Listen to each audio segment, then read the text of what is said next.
कहानी की शुरुआत एक ऐसे परिवार से होती है जो शहर की भीड़-भाड़ से दूर जंगल के बीच बने एक सुनसान मकान में रहने आता है।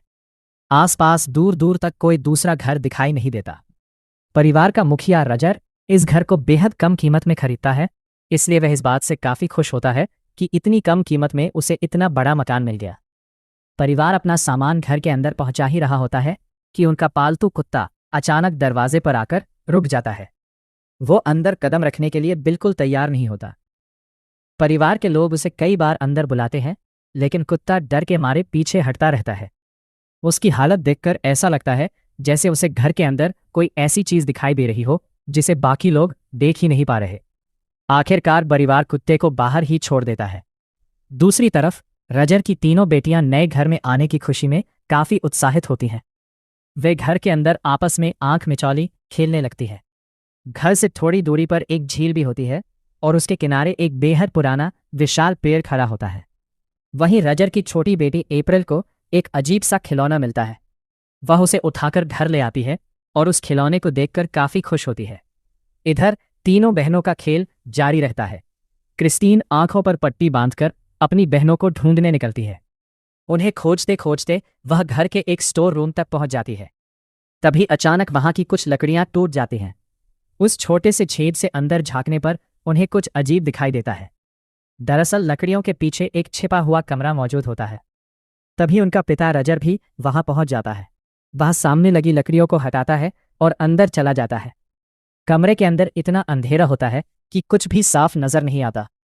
रजर माचिस जलाकर आसपास देखता है तो पता चलता है कि यह एक पुराना बेसमेंट है जिसमें कई सालों से बेकार सामान पड़ा हुआ है।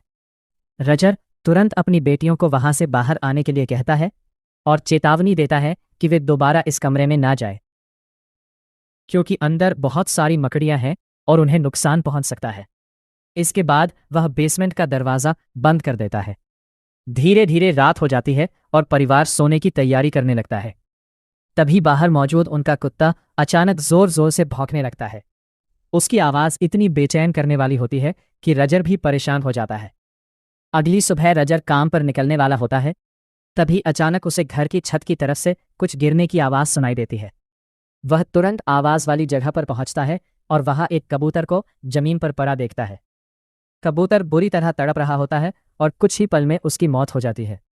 यह देखकर रजर के होश उड़ जाते हैं। उसे महसूस होने लगता है कि इस घर में आने के बाद से लगातार अजीब घटनाएं हो रही हैं। पहले कुत्ते का डरना, फिर छिपा हुआ बेसमेंट और अब अचानक कबूतर की मौत। इन सब के पीछे आखिर क्या है, यह रजर समझ नहीं पाता। फिर भी वह ज्यादा सोच विचार नहीं करता और काम के लिए निकल जाता है। रजर के जाने के बाद उसकी तीनों बहनें भी स्कूल चली जाती है।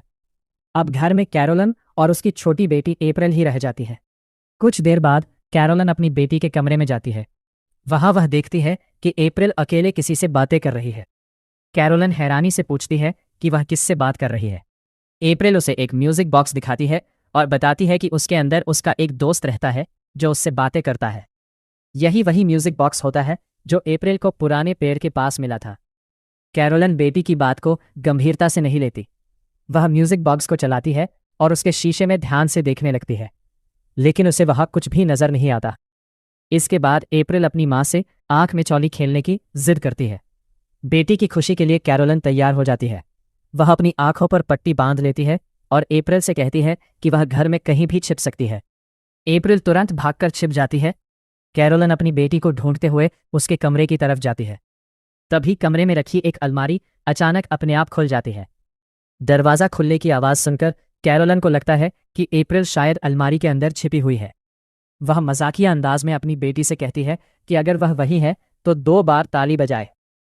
कुछ सेकंड तक कोई प्रतिक्रिया नहीं होती। फिर अचानक अलमारी के अंदर से 2 हाथ बाहर निकलते हैं और ठीक 2 बार ताली बजाते हैं। कैरोलन के चेहरे से मुस्कान गायब हो जाती है। उसे लगता है कि शायद अप्रैल सच में अलमारी के अंदर छिपी हुई है। वह धीरे धीरे उस अलमारी के पास पहुंचती है।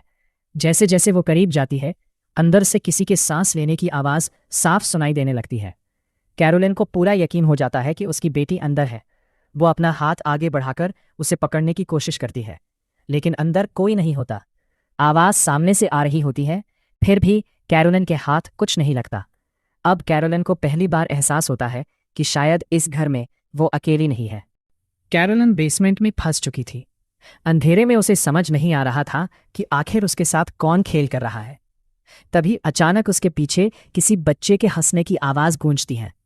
वो डरते हुए माचिस जलाती है, लेकिन जैसे ही थोड़ी रोशनी होती है, उसके पीछे खड़े दो हाथ जोर से ताली बजाते हैं।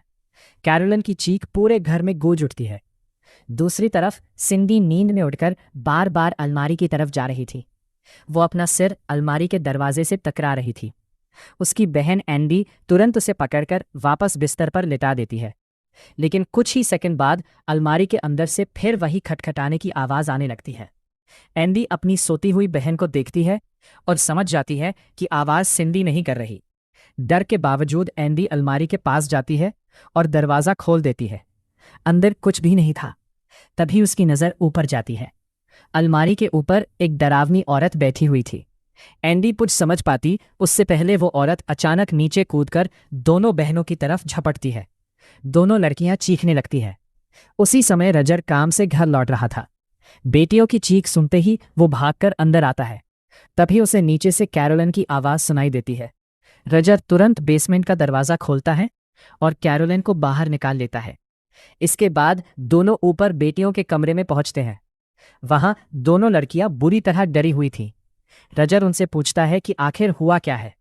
लड़कियां उसे बताती हैं कि रात में किसी अनजान चीज ने उन्हें डराया और अलमारी के अंदर से लगातार आवाजें आती रहीं। कैरोलिन भी रजर को बेसमेंट में हुई पूरी घटना बताती है। अब पहली बार रजर को महसूस होता है कि शायद उसकी बेटियां सपना नहीं देख रही थीं।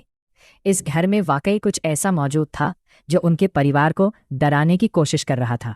अगली सुबह रजर और उसकी पत्नी कैरोलिन एक ऐसे कपल से मिलने जाते हैं जो पैरानॉर्मल घटनाओं की जांच करने के लिए मशहूर होते हैं। पति का नाम एडम और पत्नी का नाम सोफिया था। दोनों ने कई अजीब और डरावने मामलों का सामना किया था। कैरोलिन उन्हें अपने घर में हो रही घटनाओं के बारे में बताती है और मदद की गुहार लगाती है। शुरुआत में एडम और सोफिया इसे महज डर या भ्रम समझकर वहां जाने से मना कर देते हैं, लेकिन कैरोलिन बार बार उनसे विनती करती है और कहती है कि अगर उन्होंने मदद नहीं की तो वो अजीब ताकत उसकी बेटियों को नुकसान पहुंचा सकती है।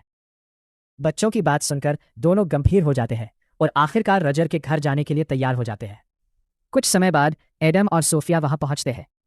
कैरोलिन उन्हें बताती है कि हर रात एक निश्चित समय के आसपास घर की सारी घड़ियां अचानक रुक जाती हैं। इसके बाद पूरे घर में सड़ांध जैसी बदबू फैलने लगती है और अलग अलग कमरों से अजीब आवाजें सुनाई देती हैं। एडम इन घटनाओं को सुनकर कहता है कि ये किसी सामान्य आत्मा के संकेत नहीं लगते। हो सकता है कि इस घर में कोई बेहद शक्तिशाली दुष्ट ताकत मौजूद हो। जांच के दौरान एडम को पता चलता है कि घर के नीचे एक पुराना बेसमेंट भी है। दोनों वहां जाते हैं। अंदर पहुंचते ही सोफिया को किसी के फुसफुसाने जैसी आवाज सुनाई देती है। वो तुरंत समझ जाती है कि बेसमेंट में कुछ ठीक नहीं है। इसके बाद सभी लोग खाना खाने के लिए टेबल पर बैठते हैं। एडम चुपचाप अपना रिकॉर्डर चालू कर देता है ताकि बाद में हर आवाज को ध्यान से सुना जा सके। उधर सोफिया घर की छोटी बेटी अप्रैल से बात करती है।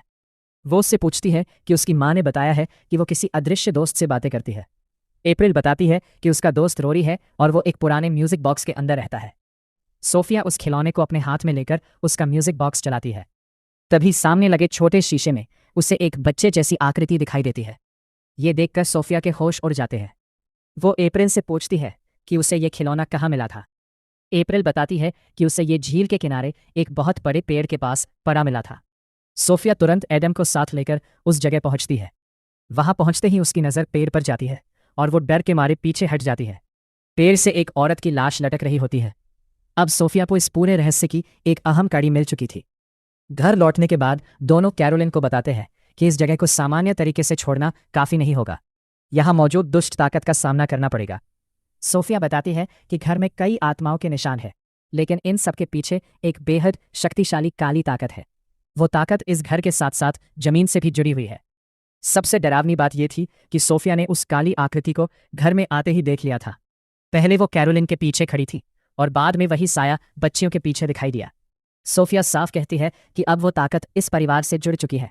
अगर रजर और उसका परिवार घर छोड़कर कहीं और भी चला जाए तब भी शायद वो उनका पीछा करती रहेगी। रजर घबराकर पूछता है कि अब उन्हें क्या करना चाहिए। एडम बताता है कि इस घर में एक्सोर्सिज्म की जरूरत पड़ सकती है, लेकिन उससे पहले इस बात के ठोस सबूत जुटाने होंगे कि यहाँ वास्तव में कोई दुष्ट आत्मिक शक्ति मौजूद है। उसके बाद ही चर्च के पादरी से संपर्क किया जा सकता है। एडम और सोफिया ज्यादा देर तक उस घर में रुकना नहीं चाहते थे। उन्हें डर था कि अगर वो काली ताकत उन्हें खतरा मान लेती है तो वो उन पर भी हमला कर सकती है। दोनों वहां से निकलकर अपने घर पहुंचते हैं। इसके बाद एडम वो रिकॉर्डिंग सुनता है जो उसने रजर के घर में बनाई थी, लेकिन रिकॉर्डिंग सुनते ही दोनों हैरान रह जाते हैं। पूरी रिकॉर्डिंग में सिर्फ एडम की आवाज़ सुनाई दे रही थी, बाकी किसी भी इंसान की आवाज़ रिकॉर्ड ही नहीं हुई थी। अब उन्हें यकीन हो गया कि जिस ताकत का वे सामना कर रहे हैं वो बेहद शक्तिशाली है और शायद वो इलेक्ट्रॉनिक चीज़ों तक को प्रभावित कर सकती है। इसके बाद सोफिया घर के पुराने इतिहास के बारे में एडम को बताती है। कई साल पहले इस घर में एक दंपति रहा करता था। उस आदमी की पत्नी काले जादू और शैतानी शक्तियों में विश्वास रखती थी। उसका पति इन सब बातों से अनजान था। एक दिन उस औरत ने किसी दुष्ट शक्ति को खुश करने के लिए अपने ही छोटे बच्चे की बलि दे दी। जब उसके पति को इस भयानक घटना का पता चला तो उसका गुस्सा बेकाबू हो गया। उसने अपनी पत्नी को झील के किनारे मौजूद उसी पुराने पेड़ पर ले जाकर मार डाला। बताया जाता है कि यह घटना रात के एक खास समय पर हुई थी। उस दिन के बाद से इस घर में लगातार अजीब घटनाएं होने लगी। जो भी परिवार इस घर में रहने आता वो किसी न किसी डरावनी घटना का शिकार हो जाता। कहा जाता है कि उस दुष्ट आत्मा ने पहले भी एक बच्चे और घर में काम करने वाली एक महिला की जान ले ली थी। इसी वजह से अब इस जगह पर सिर्फ एक आत्मा नहीं बल्कि कई भटकती हुई आत्माओं की मौजूदगी महसूस होती थी। एडम और सोफिया अभी इसी मामले पर चर्चा कर रहे होते हैं कि तभी रिकॉर्डर से अचानक एक अजीब आवाज़ सुनाई देती है। दोनों चौंक कर एक दूसरे की तरफ देखते हैं। फिर उनकी नज़र कमरे की घड़ी पर जाती है। घड़ी ठीक उसी समय पर आकर रुक चुकी थी जिस समय घर में होने वाली घटनाओं का जिक्र किया गया था। अगली सुबह एडम और सोफिया एक पुलिस अधिकारी और एक कैमरामैन को साथ लेकर दोबारा रजर के घर पहुंचते हैं। इस बार उनका मकसद सिर्फ आत्माओं की मौजूदगी महसूस करना नहीं बल्कि कैमरे पर ऐसा सबूत रिकॉर्ड करना था जिसे देखकर चर्च भी इस मामले को गंभीरता से ले सके। सबूत जुटाने के लिए सोफिया और उसकी टीम पूरे घर की निगरानी शुरू कर देती है। घर के लगभग हर कमरे में कैमरे और छिपे हुए माइक्रोफोन लगा दिए जाते हैं ताकि रात में होने वाली किसी भी अजीब घटना को रिकॉर्ड किया जा सके। इसी दौरान कैरोलिन अपनी फैमिली की तस्वीरें सोफिया को दिखाकर भावुक हो जाती है। वह कहती है कि उसके बच्चे ही उसकी पूरी दुनिया है और वह किसी भी कीमत पर उन्हें उस रहस्यमयी काली ताकत से बचाना चाहती है। सोफिया उसे समझाती है कि डर के आगे झुकना सबसे बड़ी गलती होगी। उसे खुद को मजबूत रखना होगा क्योंकि जितना ज्यादा डर दिखेगा वह ताकत उतनी ही हावी होती जाएगी। सारी तैयारी पूरी होने के बाद टीम रात भर कैमरों की निगरानी करती है, लेकिन उस रात कुछ भी असामान्य नहीं होता। ऐसा लगता है जैसे वह काली ताकत जानबूझकर सामने आने से बच रही हो और उनकी पूरी तैयारी को भांप चुकी हो। अगली सुबह सोफिया बाहर कपड़े सुखा रही होती है। तभी तेज हवा से एक कपड़ा उड़कर कैरोलिन के कमरे की खिड़की से जा चिपकता है। कपड़ा हटने के बाद सोफिया को कुछ ऐसा दिखाई देता है जिसे देखकर उसके होश उड़ जाते हैं। वही काली आकृति कैरोलिन के कमरे में मौजूद थी। सोफिया तुरंत कमरे की तरफ भागती है, लेकिन तब तक बहुत देर हो चुकी होती है। वह रहस्यमयी साया कैरोलिन पर अपना असर डाल चुका होता है। कुछ समय बाद कैरोलिन को होश आता है, मगर उसे पिछली घटना के बारे में कुछ भी याद नहीं रहता। उसे लगता है कि शायद उसने कोई डरावना सपना देखा था। रात होते ही टीम फिर से निगरानी पर बैठ जाती है। उनके साथ मौजूद पुलिस अधिकारी इन सब घटनाओं को अंधविश्वास मानता है। वह बाकी लोगों की बातों पर विश्वास नहीं करता और कमरे से बाहर चला जाता है। लेकिन तभी उसे एक लड़की के रोने की आवाज़ सुनाई देती है। आवाज़ का पीछा करते हुए वह एक ऐसी आकृति के सामने पहुंचता है जिसे देखकर उसकी सारी बहादुरी खत्म हो जाती है। उसके सामने उस वीडियो एंडिंग लाइन। दूसरा पार्ट देखने के लिए इस चैनल को सब्सक्राइब करें और वीडियो को लाइक करना बिल्कुल ना भूलें। मिलते हैं अगली वीडियो में।